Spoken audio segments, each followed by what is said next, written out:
विचार सागर विचार सागर ग्रंथामध्ये तरंग चौथा आणि चौथ्या तरंगामध्ये आज आपण विषय पाहणार आहोत. परिच्छेद क्रमांक 21. सर्प व सर्पज्ञानास ज्ञान यास एकच अधिष्ठान असल्याबद्दल शंका व समाधान. आता आपण इथून माग असा विषय पाहिला की सर्पाचा नाश म्हणा किंवा सर्पज्ञानाच्या नाशाच कारण, सर्पाचा नाश सर्पज्ञानाच्या नाशाच कारण नाही यावरती त्यांनी शंका केली होती. तर त्या शंकेचं आपण काय केलं, समाधान केलं. तर त्या शंकेचं समाधान करता असताना सर्वाचं अधिष्ठान काय म्हटलं, एकच मांडलं. फक्त ते अधिष्ठान आपल्याला काय वाटायचं, उपाधी सापेक्ष भिन्न भिन्न वाटायचं. पण उपाधी सापेक्ष भिन्न भिन्न वाटत होतं, पण उपाध्या जर एक आल्या तर आता चैतन्यामध्ये किंवा अधिष्ठानामध्ये भेद आहे का? अधिष्ठानामध्ये भेद नाही. मग उपाधी सापेक्ष घट उपहित, पट उपहित, मट उपहित असे त्या उपाधीनं त्याला भिन्न भिन्न वाटायचं.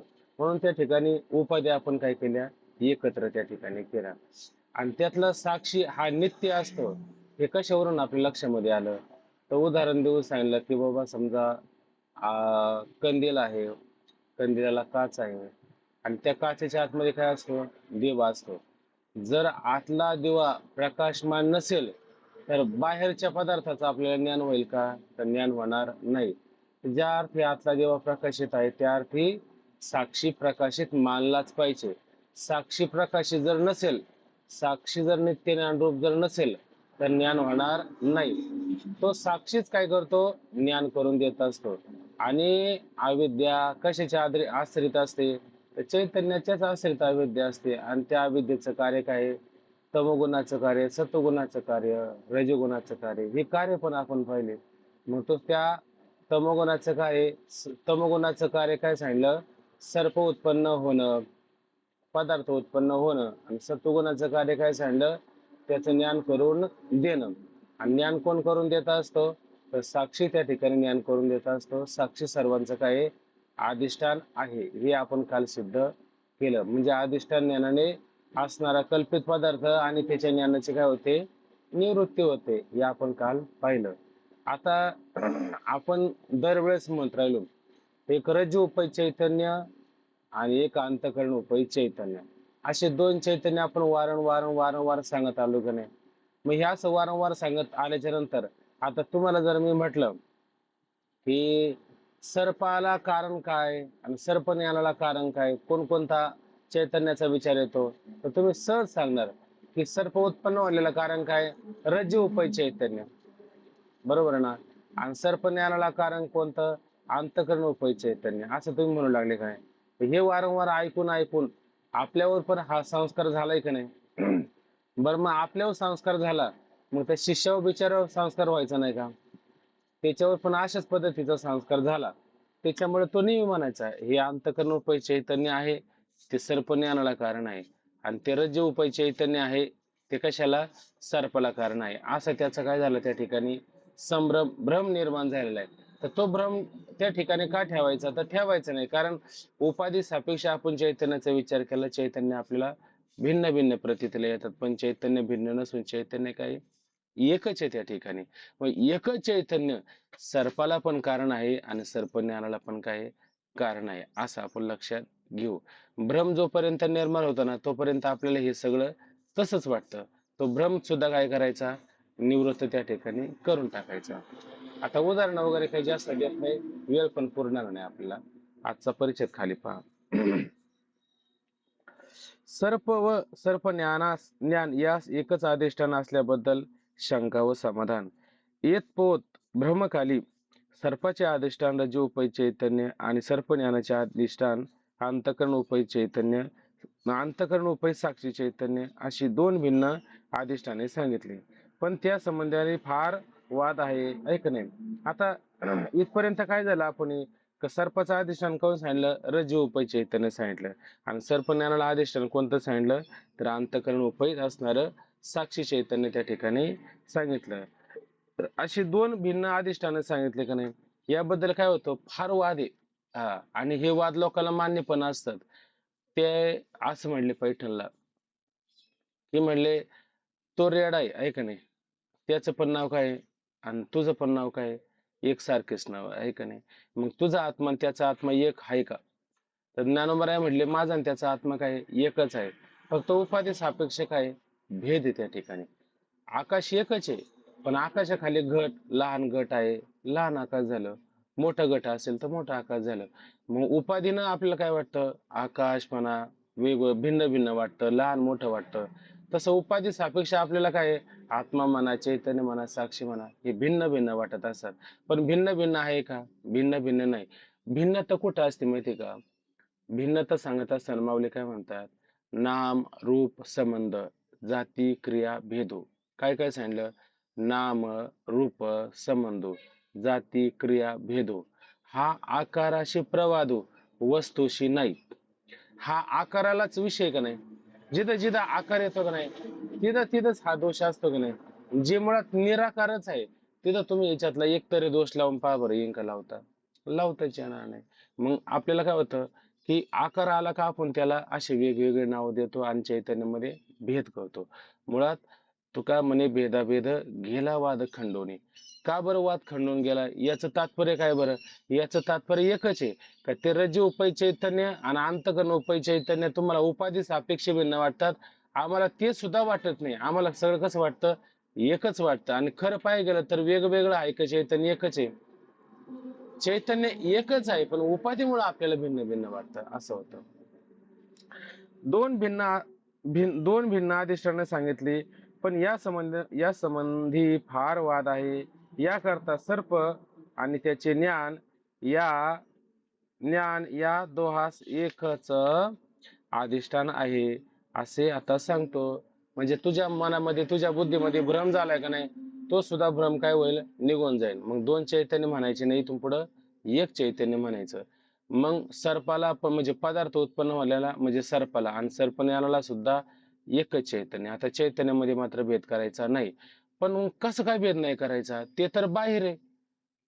कोणतं? पदार्थ उत्पन्न करणार आणि त्याचं ज्ञान करणार कुठे? आतमध्ये आहे का नाही? मग हे दोन भिन्न वाटतात की नाही? तर हे दोन भिन्न कसे वाटतात तो सांगतो, आणि मग त्याच्यानंतर श्री गुरु काय करतील? त्याचं समाधान करून सांगते ना आपल्याला. तर कसं पहा, शिष्य अहो, दोघांचे अधिष्ठान एकच आहे असे कसे म्हणता येईल? कारण सर्प हा नेहमी पाहणाऱ्याच्या शरीराहून बाहेर असणार. बरं, सर्प जो आहे तो सर्प कुठं असतो? अंतःकरणात असतो का बाहेर असतो? नेहमी आपण पाहतो सर्प बाहेर असतो, आहे का नाही? बरं, सर्प बाहेर असतो, आहे का नाही? आपले पैसे कुठे? बँकेत आहे का बा आतमध्ये हृदयात? सगळे बँकेत आहे का नाही? आपल्या जवळ आहे का हृदयात? काय आहे का आतमध्ये? काही कोणी ठेवलं का जागा बेगा करून? काही आहे का नाही? मग पदार्थ सगळे बाहेरच असतात ना, म्हणजे ते आत नसतात. मग आतमध्ये काय असतं त्या पदार्थाचं? ज्ञान. बर, पदार्थ जर आपल्याला प्रतिकूल असेल तर त्याचं कोणतं ज्ञान? आपलं सॉरी, पदार्थ जर प्रतिकूल असेल तर त्याच्यापासून काय होतं मग अंतःकरणात? दुःख. आणि पदार्थ जर अनुकूल असेल तर अंतःकरणात काय होतं? हा. हा, म्हणजे ज्ञान कुठं म्हणायचं तुम्हाला आता? बाहेर का आत? ज्ञान तुम्हाला आतच मानावं लागेल, आहे का नाही? पदार्थ कुठं मानावं लागेल? बाहेर मानावं लागेल, आहे का नाही? बाहेरचा पदार्थ आत नेता येईल का? नाही नेता यायचा. ठीक आहे ना? कारण सर्प हा नेहमी पाहणाऱ्याच्या शरीराहून बाहेरच असणार. त्या शरीराच्या आत बुद्धीमध्ये मानता येणार नाही. त्याला बुद्धीमध्ये मानता पण येणार नाही आणि बुद्धीमध्ये नेता सुद्धा येणार नाही. आणि जर तो सर्प बुद्धीत मानून मायेने बाहेर दिसतो असे म्हणाल, आता तुम्ही काय म्हणाल? अहो, तो सर्प कुठं माना तुम्ही? बुद्धीत मानून, ऐका ना, तो सर्प कुठं मानला तुम्ही? बुद्धीत मानला, आहे का नाही? आणि तो दिसतो कशाने? मायेने. कारण आपण कोणते वादी आहे? आपण मायावादी. आता आपल्याला नाव ठेवलं लोकांनी मायावादी, शंकराचार्य, व्यास, हे मायावादी असं लोक म्हणू लागले. पण आपण मायावादी नाहीचे मुळात. आपण कोण आहे? आपण ब्रह्मवादी आहे. पण आता आपल्याला, आपण माया सांगतो ना, अनिर्वचनीय ख्याती सांगत असताना आपण माया सांगतो ना, म्हणून आपल्याला मायावादी असं म्हणतात. म्हणून तो दिसतो कशाने आपल्याला बाहेर?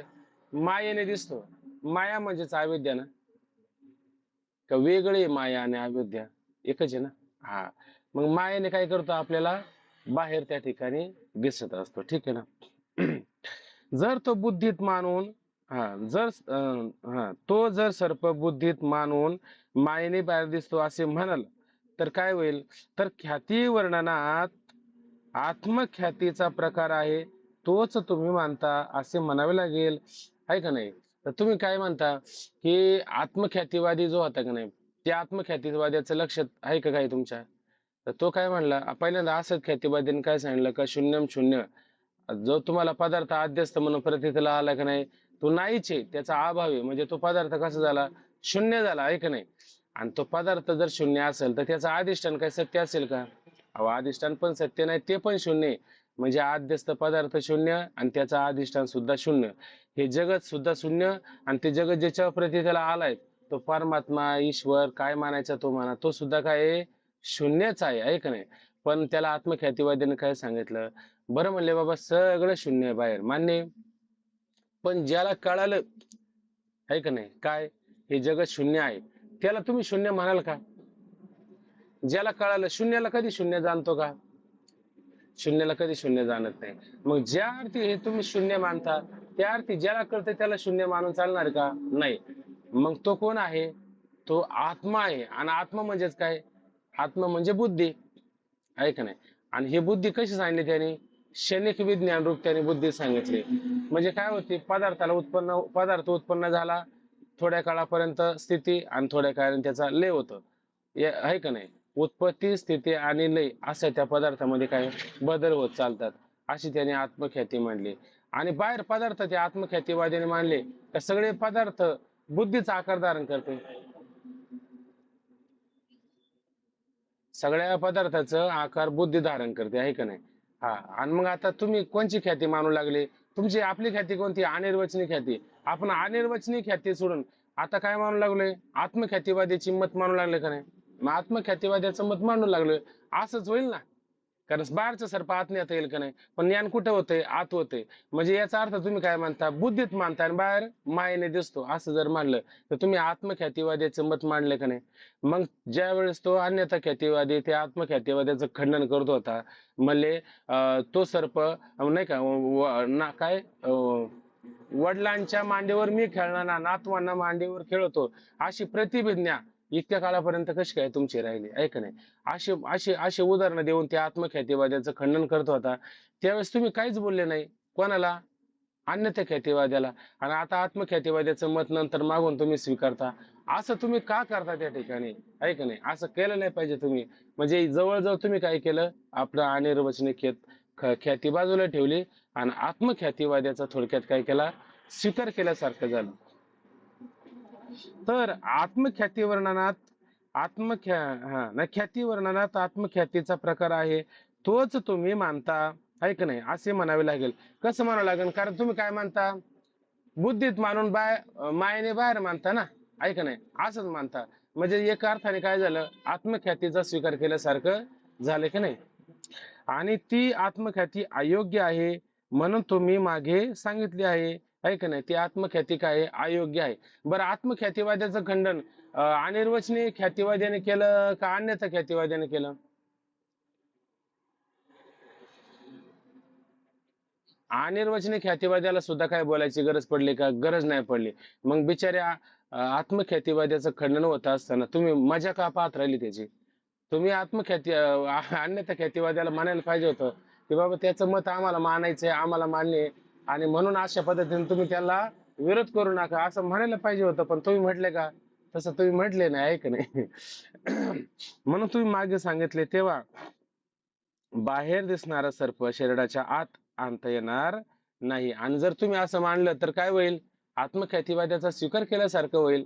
म्हणून बाहेर असणारा पदार्थ आत आणता येणार नाही. तो पदार्थ कुठे मानावा लागेल? बाहेरच मानावा लागेल, आत मात्र मानता येणार नाही, आहे का नाही? तसे शरीराच्या आत असणारे ज्ञान केव्हाही बाहेर काढता येणार नाही. आणि आपलं जे अंतःकरण आहे ते अंतःकरण त्या रज्जूपर्यंत नेता येईल का आपल्याला? हे अंतःकरण आता हे शरीरातून काढलं आणि ते त्या रज्जूपर्यंत घेऊन गेले, असं कधी होईल का? असं कधी होणार नाही. आणि बाहेरचा सर्प बुद्धीत नेता येईल का आतमध्ये? तो पण नेता येणार नाही, आहे का नाही? म्हणजे दोन ठिकाणी दोन पदार्थ राहिले का नाही? ज्ञान राहिला आतमध्ये आणि सर्प राहिला बाहेर, आणि त्याची चैतन्य भिन्न भिन्न तुम्हाला मानावं लागेल, आहे का नाही? म्हणजे मग त्या ठिकाणी काय झालं, चैतन्यामध्ये भेद कायमच राहिले का नाही? चैतन्यामध्ये भेद कायम राहिले आणि ते मानावंच लागतील तुम्हाला. मग ते शरीर, हा, तसे शरीराच्या आत असणारे ज्ञान केव्हाही बाहेर काढता येणार नाही. मग ते शरीराच्या आत प्रमात्याचे असो किंवा साक्षीचे असो. बघा, आता ते ज्ञान जे आहे ते प्रमात्याचे असो किंवा साक्षीचे असो, आहे का नाही? कारण चैतन्याला ज्या वेळेस बाहेर पडायचं असतं, बरोबर ना? मग त्याला बाहेर पडणारे चैतन्याला किती द्वार आहेत? मुळात दोन द्वार आहेत, आहे का नाही? दोन द्वार, त्या दोन द्वाराच्या द्वारे चैतन्य काय करतं? बाहेर पडत असतं, आहे का नाही? एक द्वार कोणतं असतं? एक द्वार असतं अंतकरण वृत्तीचं. जेव्हा अंतकरण वृत्तीच्या माध्यमातून तो चैतन्य बाहेर पडतो तेव्हा त्या चैतन्याला काय नाव येतं? सोपं येतं. हम्म अंतकरण वृत्तीच्या माध्यमातून चैतन्य बाहेर पडतं तेव्हा त्याला नाव काय येतं? प्रमातू चैतन्य नाव येतं, आहे का नाही? आणि ज्या वेळेस ते अविद्या वृत्तीच्या माध्यमातून बाहेर पडतं तेव्हा त्याला काय नाव येतं? साक्षी चैतन्य. आता काय आलं माहितीये का? मुद्दा फार कठीण आहे, फार किचकट आहे असं काही नाही. फक्त आपल्याला भ्रम झालेला आहे का आपल्याला हे फार कठीण वाटतं, आहे का नाही? हे कठीण आहे, कठीण आहे, कठीण म्हणूनच तुम्ही त्याला कठीण केलेलं आहे. पण मला असं वाटतं काही कठीण नाही, तुम्ही उत्तर पण बरोबर देता. थोडी माग पुढे विसंगती होत असेल तर ती विसंगती आपण काय केली पाहिजे? थोडी सुधारून घेतली पाहिजे, आहे का नाही? सुधारून पण घेता येईल आपल्याला. मग काय करायचं? ग्रंथात पाहायचं. आता तुम्ही जर रस्त्याने जर फिरत असेल किंवा तुमच्या बाकीचे काही काम असेल, म्हणजे आपल्याला त्याला विरोध नाही करायचा, परंतु ती कामं करताना ग्रंथ एका बाजूला राहतो आणि आपलं चिंतन एका बाजूला राहतं, आपल्याला त्याची संगती लागेल का? संगती लागणार नाही. मग त्या मंडळींना लक्षात येणार नाही. पण त्याच्यात कुशाग्र बुद्धीचा असेल, कोणीतरी वाचून जर जात असेल आणि नंतर ऐकत असेल तर त्याला काही कठीण होणार नाही. परंतु ग्रंथात पाहायचं नाही, नुसतं ऐकायचं, मग त्याला जरा नाही सुधारायचं. पण जे ग्रंथात पाहतात आणि मग त्यांना उत्तर पण काय पटपट पटपट सापडत असतात. चला आता. मग ते शरीराच्या आत प्रमात्याचे असो किंवा साक्षीचे असो, पण ते असणार आतच. ते ज्ञान कोणाचं असेल? रामातू चैतन्याचं म्हणा, साक्षी चैतन्याचं म्हणा, पण ज्ञान मात्र बाहेर मानता येणार नाही. ज्ञान कुठं मानावं लागेल तुम्हाला? आतच मानावं लागेल, बाहेर मानता येणार नाही. असे असतात सर्प व त्याचे ज्ञान, या दोघांचे अधिष्ठान एकच आहे असे कसे म्हणता येईल, ऐक नाही? आता यावरून सिद्ध झालंय का नाही? काय सिद्ध झालं? या दोघांचं अधिष्ठान, आहे का नाही, या त्या ठिकाणी भिन्न आहे. तुम्ही भिन्न असताना एकच कस काय मानता? एक मानता येईल का? जर एक मानायचं जर म्हटलं तर काय करा? आतलं अंतकरण बाहेर न्या, झालं का नाही एक? नाही तर बाहेरचा रज्जू, बाहेरचा सर्प काय करा? आत आणा, झालं का नाही एक? आतलं बाहेर नेता येत नाही आणि आतलं बाहेर नेता येत नाही, बाहेरचं आत आणता येत नाही. म्हणून त्याला दोन वेगवेगळे मानावं लागेल आणि चैतन्य सुद्धा वेगवेगळे मानावा लागेल. अशा पद्धतीने तो शंका करतो. आता ह्या शंकेमध्ये कोणाला काही वाटतं का, काही लक्षात आले नाही म्हणून?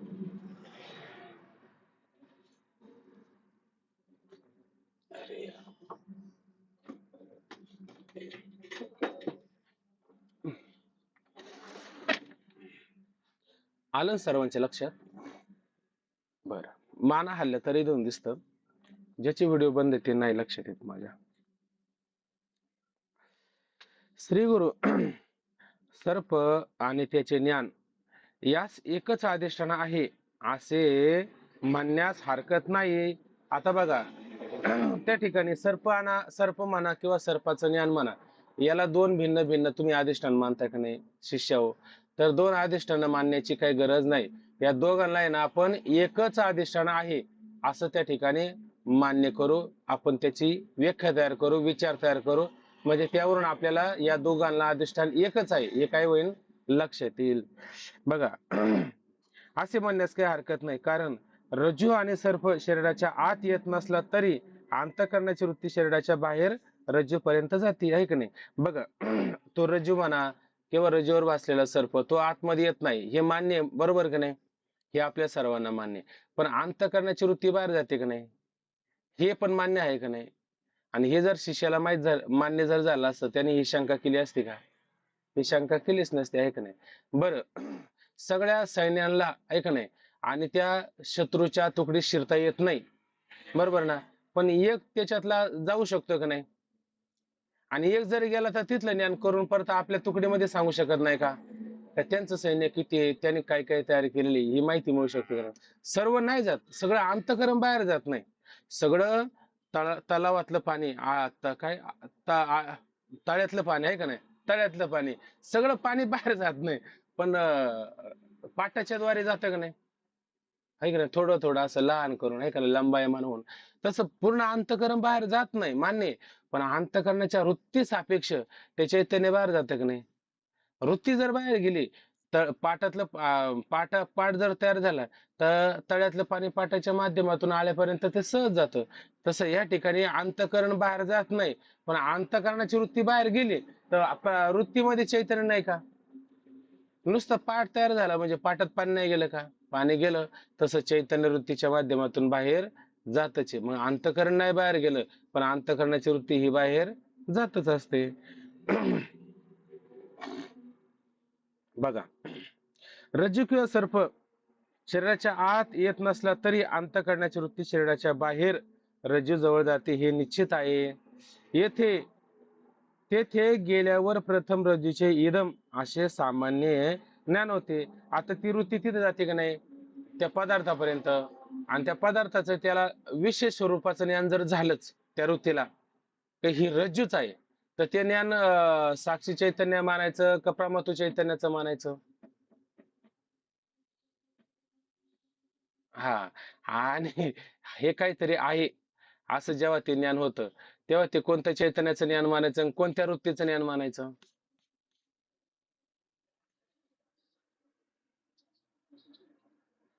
हा, ऐका आता झालं का नाही, किती सोपं आहे. हा, म्हणजे मग इदम आकार होते ना, हे काहीतरी आहे, ऐक ना, इदम रूपाने सावंड रूपाने असा वृत्ती काय करते, जसं ते आपण नेहमी पाहतो का नाही, जसं मुशीत रस ओतला का मुशीच्या आकाराचे होते, आहे का नाही? म्हणजे मुशीच्या आकाराचा काय झाला, रस झाला तो त्या ठिकाणी. तसं ह्या ठिकाणी काहीतरी पदार्थ पडला आणि पदार्थाच्या आकाराची काय झाली, वृत्ती झाली, आणि पदार्थ काय इदम रूपाने सामान्य रूपाने. मग ती वृत्ती सुद्धा कशी होणार आहे, सामान्य रूपाने. म्हणूनच त्याला काय शब्द घातला, इदमाकार. इदम शब्दाने काय, हे सामान्य काहीतरी पडलेलं आहे, म्हणजे त्याचं सामान्य रूपाने ज्ञान. आणि ती वृत्ती कशी झाली, सामान्य रूपाची झाली, म्हणजे वृत्तीला आकार आला का नाही, पण सामान्य आकार आला. कोणता सामान्य आकार आला? त्या सामान्य आकारालाच काय म्हणलो आपण आता, सामान्य आकारालाच काय म्हणलो आपण आता, इदम रूपाने हे सामान्य. नाही, इदम इदम रूपाने म्हणजे काय, हे सामान्य रूपाने असं म्हणलं का नाही, म्हणजे वृत्ती कशी झाली आता, सामान्य रूपाने झाली, म्हणजेच कशी झाली, सामान्यकार झाली का इदमाकार झाली? इदमाकार झाली असं लक्षात घ्या, आहे का नाही? इदम रूपाने म्हणजे, हा, आहे का नाही? मग आता तिथं सामान्यकार म्हणायचं का इदमाकार म्हणायचं? इदमाकार म्हटलं, आहे का नाही? पारिभाषिक शब्द इदमाकार म्हटलं, आणि नाही इदमाकार कळालं तर सामान्यकार कळालं, तरी आपलं काम होऊ शकतं, आहे ना? असे सामान्य ज्ञान होते. त्या इदमाकार झालेल्या अंतकन वृत्तीस जे चैतन्य अधिष्ठान आहे, ते तेच साक्षी चैतन्य असून असून ते बाहेरही आहे का नाही? आता अंतकरण अधिष्ठान, अंतकरणामध्ये जे चैतन्य आहे का नाही, ते चैतन्य आता बाहेर गेलं का नाही? कुठं बाहेर गेलं?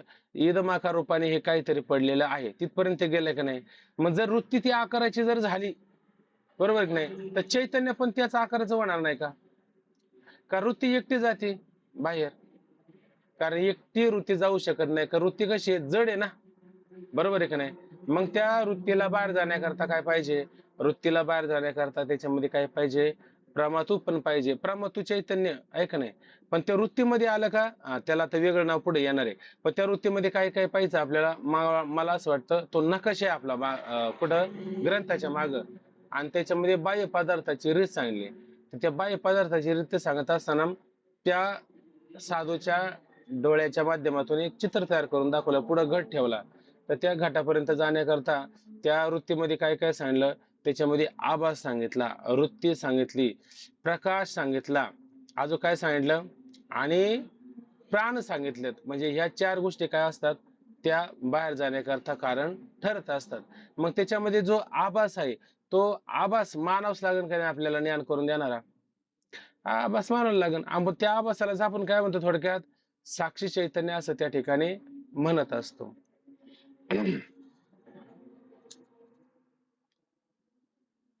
बरं, त्या इदमाकार अंतकरण वृत्ती उपहित साक्षी चैतन्य आश्रित जी अविद्या तीच सर्प आणि त्याचे ज्ञान या दोन्ही रूपाने परिणाम पावते. आता लक्षात घ्या. आता वृत्ती कशी झालेली आहे? इदमाकार. इदमाकार म्हणजेच कशी? सामान्यकार आहे का नाही? त्यालाच आपण काय म्हणलं? इदमाकार असं म्हणलं. ठीक आहे. मग अंतकरण वृत्ती उपय चैतन्य, आता जेव्हा ते अंतकरणामध्ये होतं तेव्हा तुम्ही काय म्हणलं त्याला, ओंकार महाराज?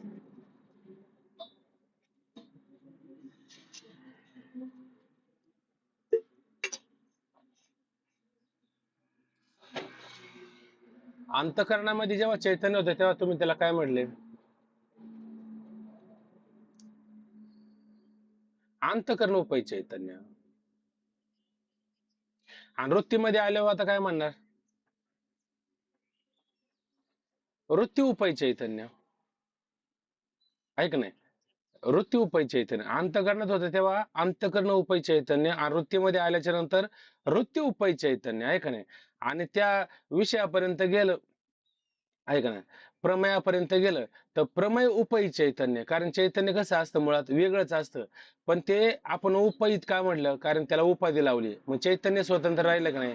चैतन्य मात्र स्वतंत्र राहिलं. आणि जर इथं उपाधी न लावता विशेषण लावलं तर काय होईल? ते वृत्ती पण आली आणि चैतन्य पण आलं आहे का नाही? मग ते काय होईल? वेगवेगळं होईल. चैतन्यावरती दोष येतील त्या ठिकाणी. म्हणून त्या चैतन्याला काय केलं? स्वतंत्र केलं त्या ठिकाणी. चला. त्या इदमाकार अंतकरण वृत्ती उपयी साक्षी चैतन्य आश्रित जे अविद्या. आता त्या वृत्तीमध्ये आलं का नाही चैतन्य? चैतन्य स्वतंत्र आलं का नाही? बरं, चैतन्य स्वतंत्र जरी झालं, आपण घरातून बाजूला जरी झालो तर सावली आपल्याला सोडते का? का सावली आपल्या मागच आहे? तसं चैतन्याला आपण वेगळं केलं उपहित लावून, आहे का नाही? उपाधी करून वेगळं केलं तर अविद्या आहेच का नाही त्याच्या आश्रित? माया आहे का नाही त्याच्या आश्रित? आणि मायेमध्ये किती गुण असतात? 4 का 5? त्रिगुणात्मक ही अविद्या असते आहे का नाही? मग सत्वगुण कशाला कारण ठरला? रजगुण कशाला कारण ठरतो? कार्याला, क्रियेला, आहे का नाही? आणि तमगुण कशाला कारण ठरतो? पदार्थ उत्पन्न. आणि आता ही अंतःकरणाची वृत्ती रज्जूपर्यंत गेलेली आहे का नाही? सर्पापर्यंत गेलेली आहे का नाही? आता अंतःकरण वृत्ती असेल तर काय म्हणायचं? रज्जू म्हणायचं. आणि अविद्या वृत्ती असेल तर रज्जू म्हणायचं का सर्प म्हणायचं? आता सर्प म्हणायचं आहे का नाही? अविद्या वृत्ती असेल तर सर्प म्हणायचं, त्याला साक्षी म्हणायचं. आणि अंतःकरण वृत्ती असेल तर रज्जू म्हणायचं आणि त्याला काय म्हणायचं? प्रमातू म्हणायचं. सरळ सरळ मुद्दा आहे का नाही? हे फक्त ऐकून ठेवा. हे काही लगेच लक्षात राहतं असं नाही, पण ऐकून ठेवलं का नंतर आपल्याला सहज होऊन जातं. बघा आता. त्या इदमाकार अंतःकरण वृत्ती उपहित साक्षी चैतन्य आश्रित जी अविद्या तीच सर्प आणि त्याचे ज्ञान या दोन्ही रूपाने परिणाम पावते आहे का नाही? ती परिणाम कधी पावते बरं? जेव्हा त्या पूर्ण प्रकाश नाही, पूर्ण अंधकार नाही, आहे का नाही? आणि मग त्या असणाऱ्या वृत्तीला जेवढं ज्ञान करायचं ते ज्ञान होत नाही. मग त्या ठिकाणी असणारी जी चैतन्य आश्रित असणारी अविद्या, त्या अविद्येच्या ठिकाणी काय होतं? दोष पावतो, विकार निर्माण होतो, आहे का नाही? आणि तीच काय होते? सर्परूपाने परिणाम पावत असते. कोण? अविद्याच. बरोबर ना? का वृत्ती पावते? वृत्ती नाही ना पावत. वृत्तीमध्ये बदल होतो फक्त. ती अंतःकरण वृत्ती तर ती अविद्या वृत्ती होते. एवढंच फरक होतो त्या ठिकाणी, आहे का नाही? बघा आता. त्या इदमाकार अंतःकरण वृत्ती उपय साक्षी चैतन्य आश्रित जी अविद्या तीच सर्प आणि त्याचे ज्ञान या दोन्ही रूपाने परिणाम पावते. त्या अविद्येतील तमगुण सर्पाचे उपादान कारण व सत्वगुण सर्प ज्ञानाचे उपादान कारण आहे का नाही? दोघांना उपादान कारण काय? मूळ उपादान कारण, आहे का नाही? तमगुण जर असेल तर पदार्थ उत्पन्न होतो आणि सत्वगुण असेल तर पदार्थाचं ज्ञान होतं. आता चैतन्य भिन्न मानायचं काही कारण ठरलं का? आतलं चैतन्य वेगळं आणि बाहेरचं चैतन्य वेगळं, हे कधी मानता आलं असतं आपल्याला? आतलं अंतःकरण बाहेर नसतं आलं आणि बाहेरचा पदार्थ आत नसतं गेला तर आपल्याला चैतन्य भिन्नच मानावं लागले असते ना. आता भिन्न मानायचं काही कारण राहिलं का? आता भिन्न मानायचं काही कारण राहिलं नाही, कारण दोन्ही उपाध्या काय झाल्या, एक झाल्या. मग चैतन्य मूळचं कसं आहे, एकच आहे. आणि चैतन्याच्या आश्रित असणारी अविद्या, त्या अविद्याचा सत्वगुण ज्ञानाला आणि तमोगुण पदार्थाला, बरोबर आहे की नाही, उत्पन्न होतो की नाही. हा पदार्थ उत्पन्न झाला तर त्याच्यातलं सत्वगुण त्याचं ज्ञान करून त्याची निवृत्ती करणार नाही का? त्याचं ज्ञान करून त्याची निवृत्ती कोण करू शकते? त्या अविद्येतील तमगुण सर्पाचे उपादान व सत्वगुण सर्पज्ञानाचे उपादान आहे. वृत्ती शरीराच्या बाहेर रज्जूच्या ठिकाणी गेली आहे, म्हणून वृत्ती उपै चैतन्य बाहेर आहे. ऐक नाही, बघा आता काय म्हणला परत शब्द, वृत्ती शरीराच्या बाहेर. ऐक नाही, वृत्ती कशाला म्हणायचं, वृत्ती कशाला म्हणायचं, आहे का व्याख्या लक्षात? कोणाच्याच लक्षात नाही वृत्ती कशाला म्हणायचं. आ हा, अंतकरणाच्या परिणामाला वृत्ती असं म्हणायचं. आहे का नाही? अंतकरणाचा परिणाम जर चंचल होत असेल तेव्हा त्या वृत्तीला काय नाव येतं? बोला. अंतकरणाची वृत्ती फार चंचल होत असेल तर त्या वृत्तीला काय नाव येतं? विक्षेप का मन म्हणायचं? मन म्हणायचं. आहे का नाही? अंतकरणाची वृत्ती आता निश्चय करू लागले, तिला काय म्हणायचं? आणि अंतकरणाची वृत्ती समाधानी झाली, समजा काय म्हणतो, पूर्वपार चिंतन करू लागली, तेव्हा तिला काय म्हणायचं? अंतकरणाची वृत्ती पूर्वपार चिंतन करू लागली तेव्हा तिला काय म्हणायचं? चित्त असं म्हणायचं. आणि मी आणि माझा असा अहंकार धारण करू लागले तर तेव्हा काय म्हणायचं? अहंकार असं म्हणायचं. ठीक आहे ना? मग अंतकरणाच्या परिणामाला वृत्ती असं त्या ठिकाणी म्हणतात. ठीक आहे. आता ही वृत्ती वृत्ती शरीराच्या बाहेर रज्जूच्या ठिकाणी गेली आहे, म्हणून वृत्ती उपै चैतन्य ही बाहेर आहे. ऐक नाही, आता ते अंतकरण उपै चैतन्य म्हणता येईल का? आता ते वृत्तीमध्ये आलं का नाही? आता वृत्तीच्या सापेक्ष त्या चैतन्याला काय नाव येईल?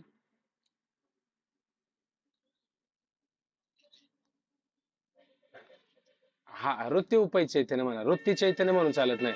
उपाधी लावली ना आपण, वृत्ती चैतन्य म्हणल्याच्या नंतर मग वृत्ती सहित चैतन्याची ओळख झाली. मग वृत्तीला काय करायचं? उपाधी करायचं. ऐक नाही, आणि वृत्ती उपही चैतन्य, चैतन्य उपाधी होऊन वेगळं करायचं. ठीक आहे. मग वृत्ती उपही चैतन्य ही बाहेर आहे. जितके अंतकरणाचे स्वरूप तितके साक्षीचे स्वरूप आहे. ऐक नाही, आता पहा, जितके अंतकरणाचे स्वरूप, अंतकरण केवढं असतं बरं आपलं? डोके एवढं असतं, हात एवढं असतं, पाय एवढं असतं, नाक डोळे एवढं असतं. म्हणजे जेवढं आपलं शरीर आहे तेवढं आपलं काय असतं? अंतकरण असतं. हे तर आपल्याला मागं सांगितलं का नाही, आणि पुढे याचा विचार येणार आहे आपल्याला. तर पहा, अंतकरणाचे स्वरूप तितके तितके साक्षीचे स्वरूप साक्षीचे स्वरूप असते. आहे का नाही? हा, जितके अंतकरणाचे स्वरूप तितके साक्षीचे स्वरूप. आहे का नाही? आता घट केवढा आहे आणि त्याच्यात आलेलं आकाश केवढं आहे? जेवढा घट आहे तेवढाच आकाश. आहे का नाही? आणि घट लहान असेल तर आकाश लहान, आणि घट मोठा असेल तर आकाश मोठा. आहे का नाही? म्हणजे जेवढं शरीर आहे, आहे का नाही, तेवढंच अंतकरण मानावं लागेल तुम्हाला. आणि साक्षी सुद्धा केवढा मानावं लागेल तुम्हाला? तेवढंच मानावं लागेल ना. आहे का नाही? बरं बरं, म्हणले मुंगीच्या अंतकरणातला साक्षी छोटा आहे. आहे का नाही? आणि आमच्या अंतकरणातला साक्षी मोठा आहे. तर छोटा आणि मोठा साक्षी जरी असेल तर साक्षीत भेद आहे का? एकच साक्षी आहे का? एकच गुण आहे त्याच्यात? एकच आहे. का नाही? एकच विचार येतो. साक्षी अंतकरणाच्या सापेक्ष त्याला लहान म्हणा मोठा म्हणा असं तुम्ही म्हणू शकता. आहे का नाही? हा, जितके अंतकरणाचे स्वरूप तितके साक्षीचे स्वरूप असते. कारण अंतकरण किंवा त्याची वृत्ती यास जे अधिष्ठान चैतन्य त्या साक्षी ही संज्ञा आहे. का नाही? अंतकरण म्हणा किंवा अंतकरणाची वृत्ती म्हणा. आहे का नाही? यास अधिष्ठान कोण आहे? चैतन्य आहे. त्याला काय आहे? साक्षी संज्ञा आहे. संज्ञा शब्द कधी आपण वापरतो? एखाद्या पदार्थाची आपल्याला ओळख करून घ्यायची असते, तेव्हा त्याला एक संज्ञा आपण त्या ठिकाणी देतो का नाही? जसं आता लहान बाळ जन्माला आलं, आहे का नाही, आणि त्या बाळाला तुम्ही जर नावच नाही ठेवलं तर ते तुम्हाला ओव देईल का? नाही. मग एक ओळख करून द्यायचं, बाबा यांचं हे नाव ठेवा, त्यांचं ते नाव ठेवा. आणि सगळ्यांची नावं जर ठेवलीच नाही आणि सगळे जर माणसच झाली, फक्त एक माणूस आहे, पण आता कोणता माणूस म्हणायचं सांगता येईल का आपल्याला? मग एक ओळख तर केलीच पाहिजे का नाही? यांचं नाव दशरथ महाराज आहे, यांचं नाव पंढरकर मावशी आहे, त्यांचं नाव गोरक्ष महाराज आहे, अशी वेगवेगळी जर नावं दिली आहे का नाही, तर ती ओळखीने माणसे जवळ येतात, कार्य होतात, व्यवहार होतात, आहे का नाही? मग ही संज्ञा का दिली? तर त्याची ओळख पटण्याकरता त्या ठिकाणी दिलेली असते. ते अंतःकरणात असो नाही तर वृत्तीत असो, त्याला काय म्हणायचं? साक्षीच असं त्या ठिकाणी म्हणायचं. ही एक संज्ञा ओळख पटवून देण्याकरता केलेली आहे.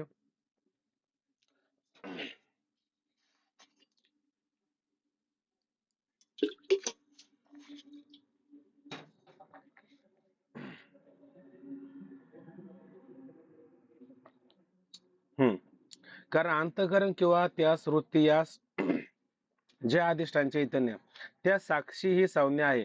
चैतन्य सर्वत्र आहेच आहे. अंतःकरण वृत्ती रज्जू देशाच्या ठिकाणी बाहेर गेली म्हणून वृत्ती उपई चैतन्य बाहेर आहे का नाही? आता अंतःकरणाची वृत्ती काय केली? बाहेर जिथं रज्जू पडला का नाही त्या देशापर्यंत म्हणजे ठिकाणापर्यंत जिथं रज्जू पडलेली आहे, दोरी सुंबाची पडलेली आहे, तिथपर्यंत काय केलेली आहे? अंतःकरणाची वृत्ती बाहेर गेलेली आहे. मग वृत्ती उपई चैतन्य ही बाहेर आलेले आहे. मग त्या वृत्ती बरोबर आहे का नाही चैतन्य आत राहील का? ते पण बाहेर येईल. कारण जेवढं तुमचं अंतःकरण तितकं चैतन्य मानावं लागेल का नाही तुम्हाला? बरं, आता समजा आपली अंतःकरणाचीच वृत्ती चंद्रापर्यंत गेली, तर तुम्हाला आता चैतन्य केवढं मानावं लागेल? चंद्रापर्यंत मानावं लागेल. सूर्यापर्यंत गेली तर सूर्यापर्यंत मानावं लागेल, नाही का नाही? आणि वृत्ती बाहेर गेली नाही, वृत्ती आतल्या आत राहिली, तर चैतन्य केवढं झालं? आतल्या आतच राहिलं. बरोबर आहे की नाही? म्हणजे वृत्ती जितकी लांब जाईल तितकं चैतन्य लांब, आणि वृत्ती आतमध्ये राहील तर चैतन्य सुद्धा आतमध्ये राहील असं म्हणायचं. बघा आता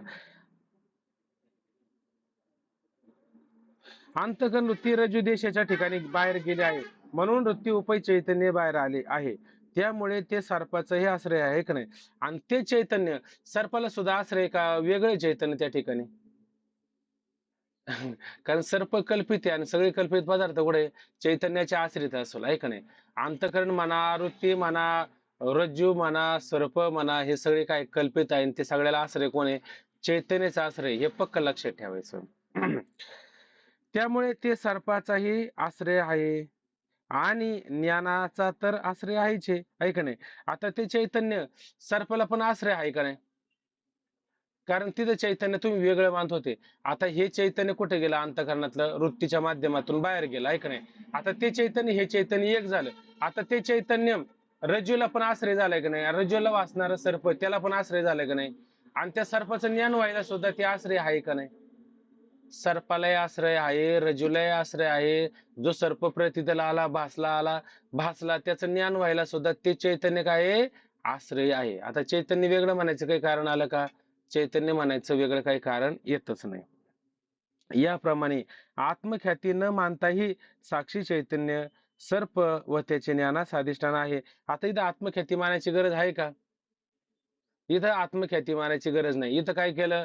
जेवढे आपली अंतःकरणाची वृत्ती आहे ते वृत्तीचे जेवढं आपलं अंतःकरण आहे तेवढं आपलं अंतःकरण अधिष्ठान चैतन्य आहे. वृत्ती जर लंबायमान झाली तर चैतन्य सुद्धा कसं लंबायमान होतं. आणि जिथं रज्जू पडले तिथंही चैतन्य आहे.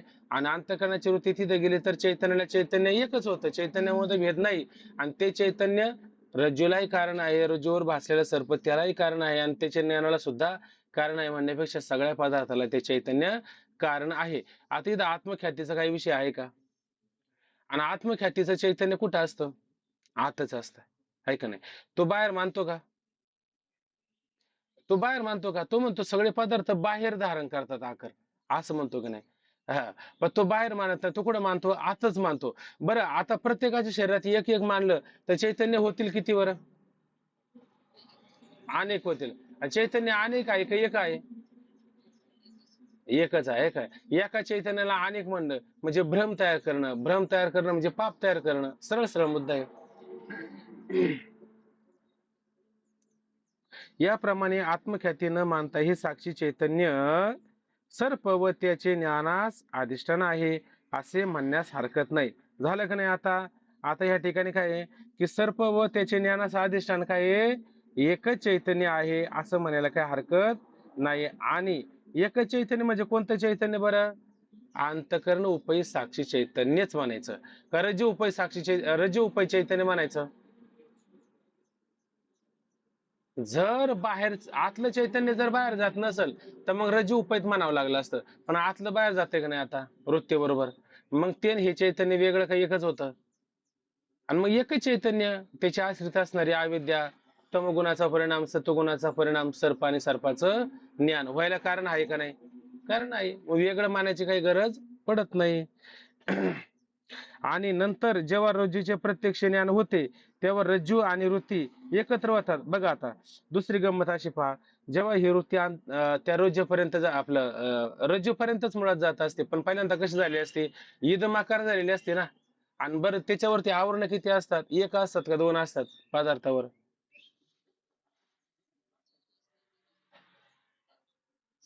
मग अंधकाराचं आवरण आता निवृत्त झालं आहे का नाही? अंधकाराचं आवरण निवृत्त झालं, पूर्ण प्रकाश झाला. मग पूर्ण प्रकाशामध्ये तुम्हाला सर्प दिसेल का रज्जू दिसेल? रज्जूच आहे का ना. मग ते वृत्ती काय करेल? रज्जूला पूर्णपणे काय करेल? त्या ठिकाणी रज्जूच्या आकाराची होऊन जाईल. जेव्हा प्रत्यक्ष रज्जूचे प्रत्यक्ष ज्ञान होते तेव्हा रज्जू आणि वृत्ती एकत्र होतात. ते वृत्ती रज्जू आणि वृत्ती एकत्र होतात म्हणजे काय होते? वृत्ती रज्जूकार होते, ऐक नाही. आता ती ईदमाकार होईल का वृत्ती? वृत्ती आता ईदमाकार होणार नाही. वृत्ती कशी होणार आहे? रज्जुकार होणार आहे, ऐक नाही. जर रज्जूचं ज्ञान होत नव्हतं जोपर्यंत, तेव्हा ती कशी व्हायची सुरुवातीला? ईदमाकार व्हायची. आता ईदमाकार न म्हणता रज्जुकार होती असं म्हणायला पाहिजे. तेव्हा रज्जू आणि वृत्ती एकत्र होतात आणि त्या उपाधी भेदामुळे भिन्न असलेले अधिष्ठान चैतन्य एक होतं, ऐक नाही. आणि ते चैतन्य आता भिन्न राहतं का? चैतन्य पण एक होतं. चैतन्य सुद्धा त्या ठिकाणी एकच त्या ठिकाणी होत असतं. तेव्हा रज्जू आणि वृत्ती एकत्र होतात आणि त्या उपाधी भेदामुळे भिन्न असलेले अधिष्ठान चैतन्य एक होते. म्हणून रज्जू ज्ञानाने सर्प व त्याची ज्ञानाची निवृत्ती होते. म्हणून ढोबळ मारणे काय? रज्जू ज्ञानाने ऐक नाही काय होतं? सर्पाची त्या ठिकाणी निवृत्ती होते. का रज्जूचं ज्ञान होतं का रज्जू अधिष्ठान चैतन्याचं पण ज्ञान होतं?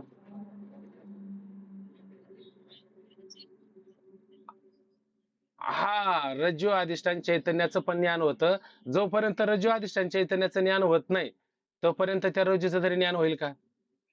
कारण रज्जू मुळात कशावर आधारित आहे? चैतन्यावर आहे का नाही? चैतन्यावर आहे का नाही? मग आपल्याला रज्जूचं ज्ञान झालं पाहिजे का रज्जू बरोबर चैतन्याचं पण ज्ञान झालं पाहिजे? चैतन्याचं पण ज्ञान झालं आणि चैतन्य आश्रित असणारी रज्जू आहे. आणि त्या रज्जूवरच आपल्याला काय उदाहरण द्यायचं झालं तर सत्ता किती आहे? मुळात तीन सत्ता आहे, बरोबर ना? एक पारमार्थिक सत्ता, एक व्यावहारिक सत्ता आणि एक प्रातिभाषिक सत्ता, असे तीन सत्ता आहे का नाही? मग तीन सत्ता आपण म्हणतो की नाही, म्हणायला तीन सत्ता आहे का नाही? दिसायला किती आहे? दोन. आणि असायला किती? एक. बरोबर की नाही? मग पारमार्थिक सत्ता, त्या पारमार्थिक सत्तेमध्ये आपण आहोत की नाही? पारमार्थिक सत्तेमध्ये आपण आहोत. आता पारमार्थिक सत्तेमध्ये आपण आहोत, पण आता आपल्याला पारमार्थिक सत्ता दिसते का? सगळी व्यावहारिक सत्ता दिसते. आणि ह्या व्यावहारिक सत्तेमध्ये आपण झोपतो की नाही? आणि त्या झोपेतच आपल्याला एक प्रातिभाषिक सत्ता दिसते की नाही? हा, मग वास्तविक पाहिलं तर या पारमार्थिक सत्तेवरतीच ही व्यावहारिक सत्ता आहे. आणि त्या व्यावहारिक सत्तेवरतीच काय आहे? ही प्रातिभाषिक सत्ता आहे का नाही? म्हणजे उदाहरण असं घ्या की मातीवरती बाई काढली का नाही, बाईचे चित्र.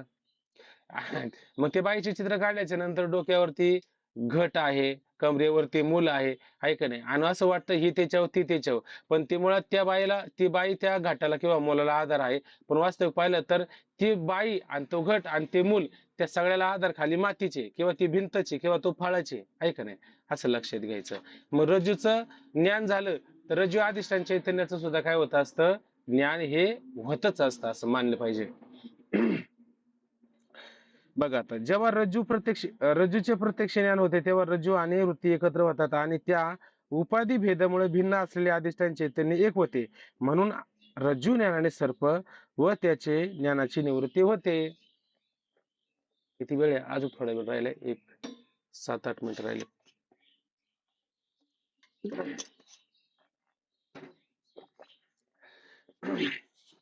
शिवाय असे की एकाच रजेवर आता दुसरा एक मुद्दा उपस्थित होता बरं का, त्याला अंतःकरण चैतन्यच का मानायचं.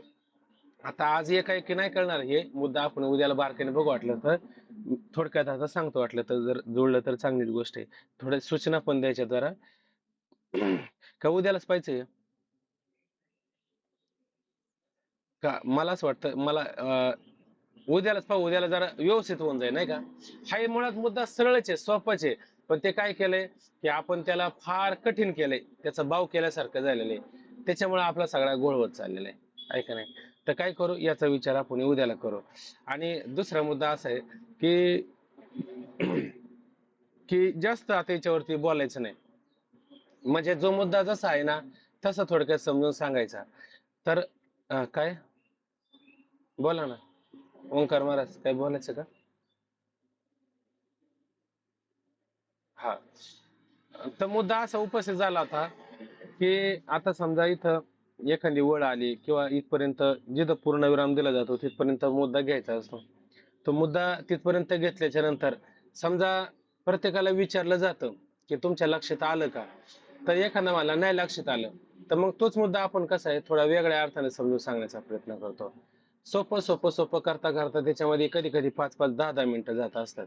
मग एवढा वेळ त्याच्यामध्ये गेला ना, तर मग कसं होतं, आता खरं पाहायला गेलं तर आज एकच पान झालं आपले 1 तासात. किती झाले, एक तासामध्ये एकच पान झालं. आता हे पान आहे ना, तसं पाहायला गेलं ना, तर 10-15 मिनिटामध्ये पान होऊ शकतं आपले हे संपूर्ण. 10-15 मिनिटामध्ये विषय होऊ शकतो.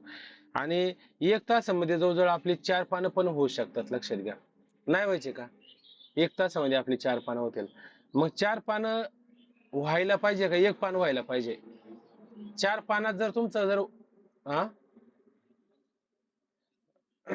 हा काय होतं, 4 पानं जर केली ना, तुमच्या जर लक्षात येत असेल तर आपला ग्रंथ पटपट उरकू पण शकतो. आणि जर तुम्ही म्हणता असेल नाही नाही आम्हाला कळतं हो पटपणे, कशाला एवढं थोडक्यात ते पालळी करता किंवा काय करता किंवा जास्त प्रमाणात आधार देता. सोपं सोपं झाले, मग सोपं जर कळत असेल तर जास्त सांगायची काय गरज आहे का. मग पटपट होऊ शकतं. फक्त आता तुमचा प्रतिसाद किती आहे मला त्याच्यावर अवलंबून आहे. तुमचा जर प्रतिसाद असेल का आम्हाला हे कळतंय, बरोबर ना, तर आपण मग काय करू, पटपट घेऊ. आणि जर प्रतिसाद कमी होत असेल किंवा तुम्ही म्हणत असाल की म्हणावं तितकं सोपं नाही, कळत नाही, लक्षात येत नाही, तर थोडं सावकाश करू. तर मग आपण थोडं सावकाश करू. तर तुमच्या सगळ्यांचं म्हणणं काय आहे? अजून पाठ संपायला वेळ आहे, म्हणून मी थोडं म्हणलं आधी थांबू वाटलंच तर आपण.